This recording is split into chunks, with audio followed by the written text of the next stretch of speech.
Assalamualaikum warahmatullahi wabarakatuh. Sahabat Gisara dimanapun Anda berada, bertemu lagi dengan kita Gisara Yasir Lopa Channel.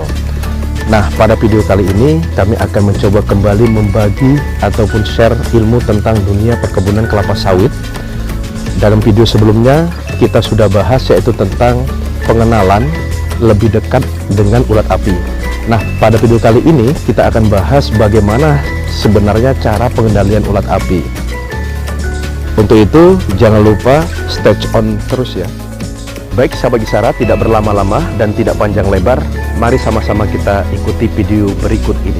Check it out.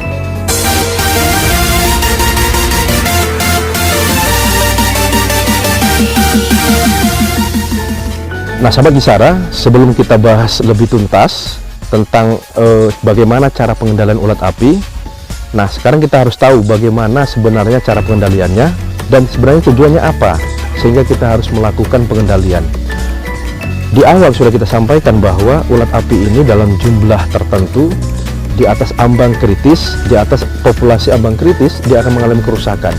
Nah, ketika jumlah itu sudah di atas ambang kritis, yakni 5 ekor per pelepah, maka kita harus lakukan yang namanya pengendalian. Pengendalian kali ini kita akan lakukan yaitu dengan cara pengendalian kimia. Kenapa? Karena jumlah per pelepah sudah di atas ambang kritis, dan juga ukuran pelepah adalah ukuran kecil sampai dengan sedang, yaitu ukuran di bawah 2 cm. Cara pengendalian secara kimia ini sebenarnya tidak direkomendasikan, tetapi karena kondisi yang sudah menunjukkan tingkat keparahan, maka dilakukan pengendalian secara kimia agar kita dapat memutuskan siklus hidupnya. Karena satu ekor yang akan hidup berlangsung sampai dengan imago, nanti dia akan melakukan regenerasi ataupun menghasilkan telur ataupun anak sampai dengan 4 ekor. Luar biasa banyaknya, sehingga ini harus kita putus rantai siklusnya begitu. Baik sahabat Gisara, kita sekarang masuk kepada tabel bahan dan alat semprot ulat api. Di sini terdapat tabel 6 bahan dan juga 12 alat yang digunakan. Kita bisa lihat di tabel. Nah, tabel ini adalah digunakan untuk satu tim, artinya satu alat full fog yang digunakan, dan satu alat full fog itu yang digunakan sekali isi dan sampai dia nanti akan ngisi kembali, itu adalah mengcover 2 hektar.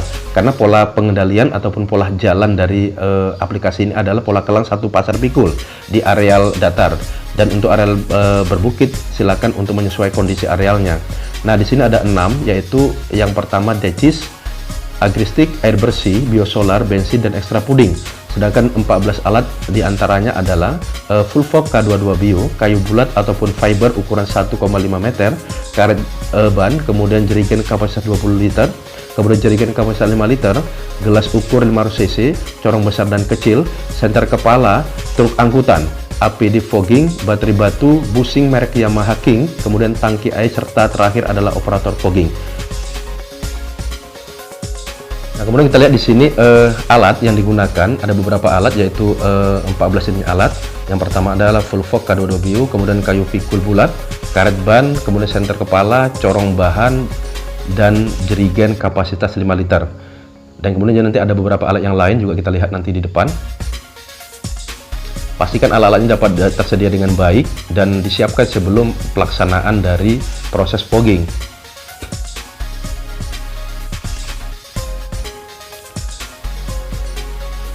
Nah, kemudian alat berikutnya di sini terdapat 6 alat berikutnya.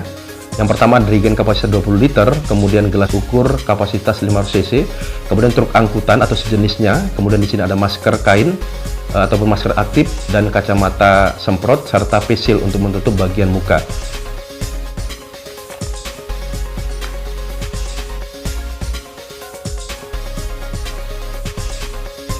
Selanjutnya proses memasukkan Decis dan Agristik ke dalam tangki depan sesuai dengan takaran, yaitu 0,5 liter dan 0,1 liter masing-masing untuk Decis dan Agristiknya ke dalam tangki depan.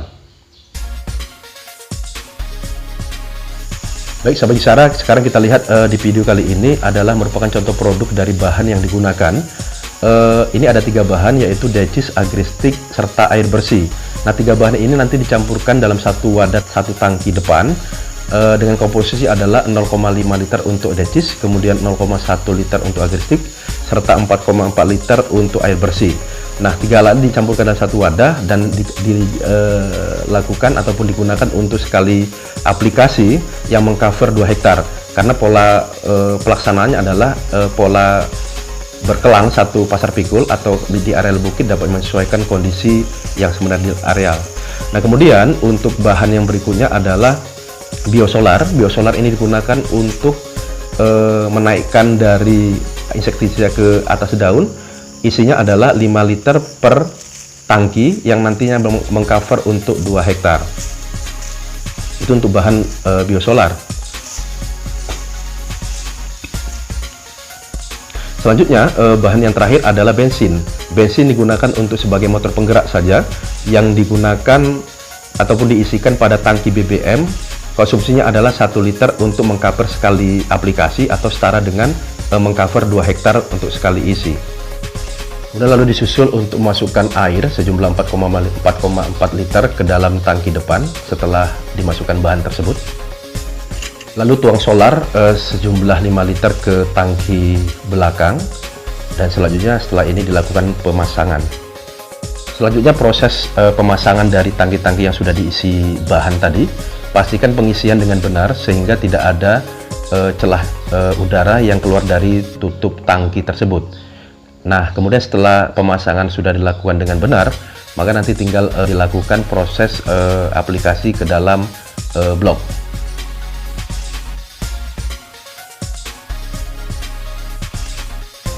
Selanjutnya proses menghidupkan mesin Fulvoc K22 Bio. Nah, pastikan pada saat mesin menyala itu dalam keadaan stabil dari segi suara dan juga keluarnya asap. Nah, setelah semua sudah stabil, maka bisa dilakukan aplikasi. Aplikasi di areal bukit adalah mengikuti kondisi areal. Jika areal datar, dia mengikuti kondisi areal, yaitu dengan pola satu baris kelang atau satu pasar pikul kelang.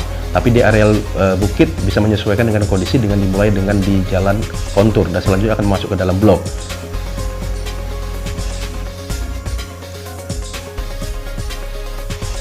Nah, kemudian selanjutnya adalah proses fogging yang dilakukan di areal bukit tanpa teras. Jadi areal bukit tanpa teras sedikit berbeda dengan areal datar. Jika areal datar dilakukan dengan pola kelang 2 pasar pikul, tetapi di areal bukit dapat menyesuaikan dengan kondisi jalan panen yang biasa dilakukan oleh pemanen. Intinya adalah satu alat ini dapat mengcover untuk 2 hektar aplikasi.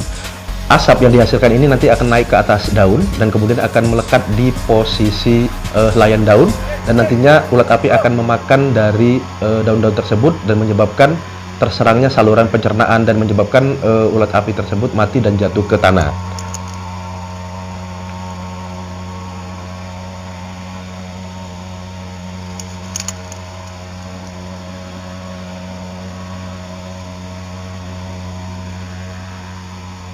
Selanjutnya sahabat Kisara, untuk pelaksanaan dari fogging ini dapat mengambil waktu, yaitu pada saat angin kondisi tenang, yaitu pada saat pukul 17.15 WIB sampai dengan 22 WIB.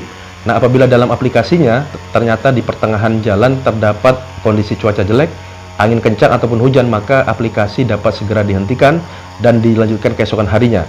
Karena kondisi cuaca jelek ataupun buruk itu dapat memberikan hasil aplikasi yang tidak maksimal.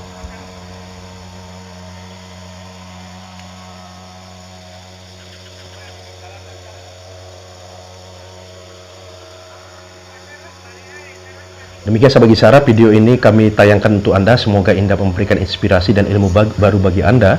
Dan jangan lupa tentunya dukung kami channel ini dengan lakukan subscribe, like, dan share, serta bunyikan loncengnya. Demikian, Assalamualaikum warahmatullahi wabarakatuh.